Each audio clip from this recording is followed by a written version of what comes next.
میں فائزہ کا ہاتھ پکڑ کر اسے بیڈ روم میں لے گیا۔ میں نے کہا یہاں تم تھوڑا آرام کر لو، تمہاری طبیعت سنبھل جائے گی۔ مگر فائزہ تھی جسے خود پہ قابو ہی نہیں تھا، وہ میرا ہاتھ ہی نہیں چھوڑ رہی تھی۔ میں نے فائزہ کو بڑے ہی پیار سے کہا، فائزہ دیکھو تم یہاں آرام کر لو، میں تمہارے لیے کھانا لے کر آتا ہوں۔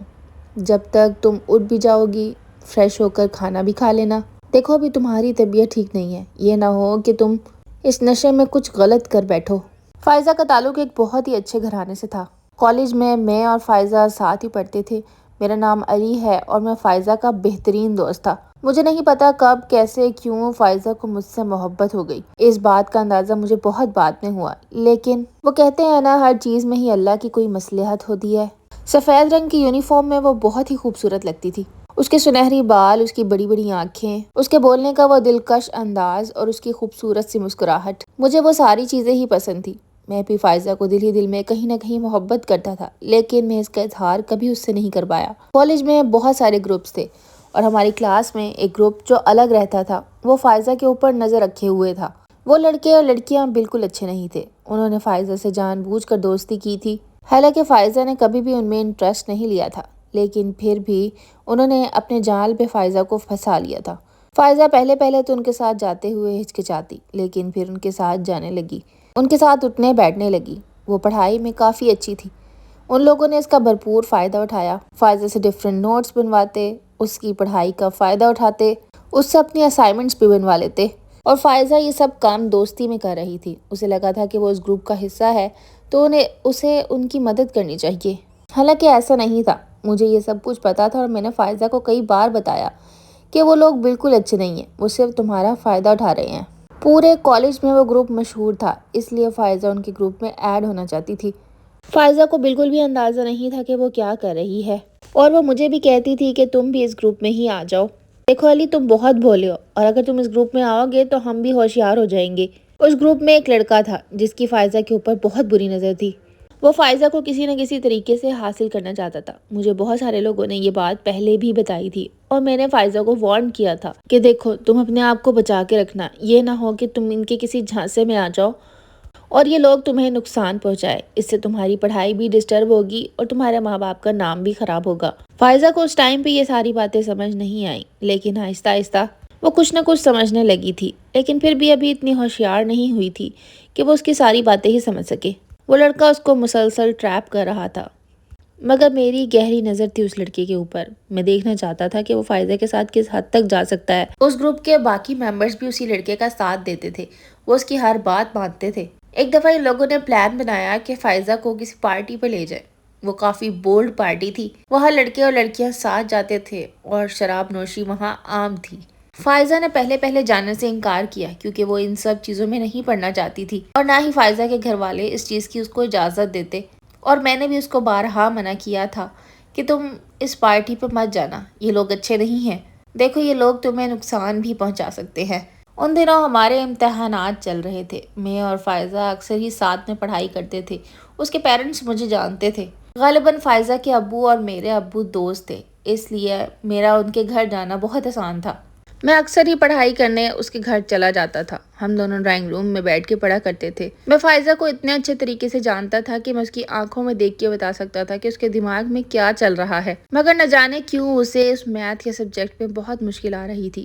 اس نے مجھے کہا کہ اس بار تو میری سپلی پکی ہے، علی مجھ سے بالکل پڑھائی نہیں ہو رہی، پتہ نہیں یہ سوال مجھ سے سالو کیوں نہیں ہو رہے۔ علی نے فائزہ کو سمجھایا کہ دیکھو تم زیادہ سٹریس لے رہی ہو، اسی وجہ سے ہی ایسا ہو رہا ہے، اگر تم دھیان لگاؤ تو تم سارے سوال حل کر لو گی، اور اگر مزید ہیلپ چاہیے ہو تو میں حاضر ہوں۔ اس کے بعد میں نے فائزہ کے امتحانات میں مدد کی، ہم دونوں نے ہی اچھے نمبروں سے امتحان پاس کر لیے۔ وہ جو گروپ بہت مشہور تھا، انہوں نے فائزہ کو کہا کہ امتحانات ختم ہونے کی خوشی میں ہم ایک پارٹی کر رہے ہیں اور تمہیں اس پارٹی میں ضرور آنا ہوگا، اگر ہمارے گروپ میں رہنا چاہتی ہو تو ہمارا ساتھ دو، تمہیں ہم ہر چیز میں شامل کر رہے ہیں تو تمہیں آنا چاہیے۔ اس دن فائزہ نے اپنے گھر والوں سے پہلی دفعہ جھوٹ بولا۔ اس نے اپنے پیرنٹس کو بتایا کہ اس نے امتحان ختم ہونے کی خوشی میں اپنے دوستوں کے ساتھ لنچ پہ جانا ہے اور وہاں صرف ساری لڑکیاں ہی ہوں گی۔ یہ ایسا جھوٹ تھا جس پر اس کے پیرنٹس فوراً راضی ہو گئے اور انہوں نے فائزہ کو جانے کی اجازت دے دی، لیکن ماجرا تو کچھ اور ہی تھا۔ جانے سے پہلے اس نے مجھے بتایا تھا کہ وہ پارٹی پہ جا رہی ہے اور اس نے مجھے بھی آنے کو کہا تھا، لیکن میں نے منع کر دیا کیونکہ مجھے پتا تھا کہ وہ کیسے لوگ ہیں، لیکن مجھے فائزہ کے لیے بہت ڈر لگ رہا تھا۔ میں نے فائزہ کو منع کیا تھا مگر وہ پھر بھی باز نہ آئی۔ اس نے جانے کا فیصلہ کیا۔ وہ چاہتی تھی کہ وہ میچور ہو، بڑی ہو، اسے ہر چیز کی سمجھ ہو، جو کہ ایک اچھی بات بھی ہے، لیکن اس عمر میں انسانوں کی پہچان مشکل ہی ہوتی ہے۔ انسان ہر کسی کی باتوں میں آنے لگتا ہے۔ بہرحال میں نے سوچا کہ میں فائزہ کا پیچھا کروں گا، میں اس پارٹی میں ضرور جاؤں گا، لیکن میں فائزہ کو نہیں بتاؤں گا۔ فائزہ نے بہت ہی خوبصورت لال رنگ کا جوڑا پہنا ہوا تھا۔ وہ اس ڈریس میں بہت خوبصورت لگ رہی تھی۔ جب وہ پارٹی میں گئی تو سب کی نظریں اسی پر تھی۔ یہ سب کچھ میں چھپ چھپ کر دیکھ رہا تھا۔ اتنے میں نے دیکھا کہ وہی گروپ کا لڑکا فائزہ کے پاس آیا ہے اور اس نے فائزہ کو ایک ڈرنک دی ہے۔ دکھنے میں تو اورنج جوس ہی لگ رہا تھا، لیکن اس کے اندر کوئی نشہ آور ادویات ملی ہوئی تھی۔ جیسے ہی فائزہ نے وہ اورنج جوس پیا، اس کے بعد اسے کچھ اچھا فیل نہیں ہو رہا تھا۔ اسے چکر آنا شروع ہو گئے۔ اس ٹائم پہ میں بہت گھبرا گیا۔ مجھے جس بات کا ڈر تھا وہی ہو رہا تھا۔ اس لڑکے نے فائزہ کو صوفے پہ بٹھا دیا اور خود اس کے ساتھ بیٹھ گیا۔ اب فائزہ جو کہ اپنے ہوش میں نہیں تھی اور وہ لڑکا ہنس رہا تھا، اسے پتا تھا کہ وہ اب کیا کرنے والا ہے۔ اس کی آنکھوں میں جنون تھا۔ وہ فائزہ کو کسی چڑیا کی طرح مسل دینا چاہتا تھا، اس کی عزت خراب کرنا چاہتا تھا، اور میں یہ سوچ رہا تھا کہ میں فائزہ کو یہاں سے کیسے بچاؤں۔ فائزہ جو کہ بالکل ہوش میں نہیں تھی، وہ اس کی ہر بات مان رہی تھی۔ اتنے میں مجھے میری ایک اور کلاس فیلو نظر آئی۔ میں نے اسے کہا کہ تم جا کر اس لڑکے کے اوپر جا کر جوس گراؤ، اور اس نے ایسا ہی کیا۔ اسے بھی فائزہ کی فکر تھی۔ عالیہ نے جا کر اس لڑکے کے اوپر جوس گرایا اور پھر بعد میں اس سے معافی مانگنے لگی، مگر وہ لڑکا بہت غصے میں تھا۔